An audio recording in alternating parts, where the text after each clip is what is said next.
科索沃局势一触即发，北约高调宣布增兵，577火速向中国求援后，得到2颗定心丸。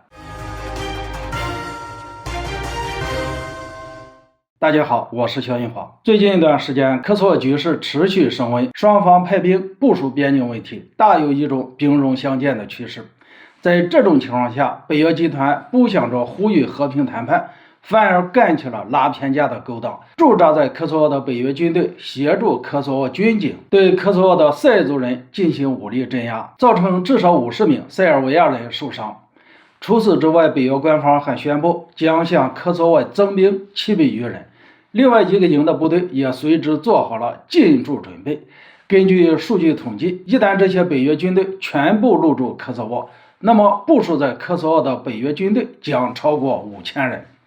坦白讲，以北约军队的武器装备和战斗能力，这5000人的兵力完全可以给塞族军队造成大麻烦。更何况塞尔维亚周边全是北约国界，一旦爆发战争，北约可以源源不断派遣军队与塞尔维亚作战。所以无论怎么看，这次的冲突中，塞尔维亚都属于势单力薄的一方。面对这种艰难的局势，塞尔维亚总统577想起了中俄两国，于是在5月30号会见了中俄两国驻塞尔维亚大使，并且就塞尔维亚局势做了通报说明，同时也表明了塞尔维亚自身的立场。很显然，明眼人都能看得出来，577这是没有办法了，向中国和俄罗斯两国求援来了。因此，中俄两国的态度就非常的关键，甚至说夸张一点，这关乎着塞尔维亚的生死存亡。所幸的是，无论是中国还是俄罗斯的表态都没有让塞尔维亚人失望。我国外交部在30号当天明确表态，中方支持塞尔维亚的主权领土完整，并且发言人毛宁还点名北约集团，强调北约应该做对地区和平稳定有利的事情。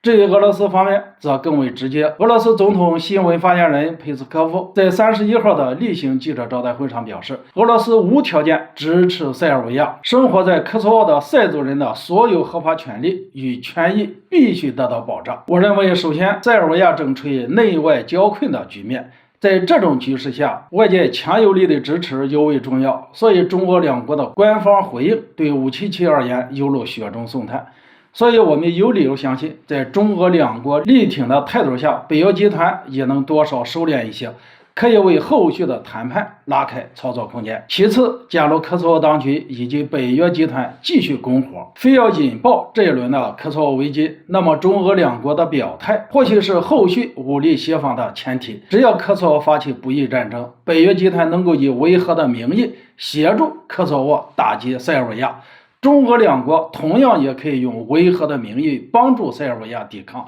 毕竟我们已经占据了道义上的制高点。最后还是呼吁577政府要保持冷静，一定不能冲动，不能率先动手，万一要动手，也要将自己处于受害者的角色，争取国际社会的同情。这样一来，或许中俄两国也能更好的帮助塞尔维亚，同时也能得到第三方大多数国家的支持。好了，今天就说到这里，咱们下次见。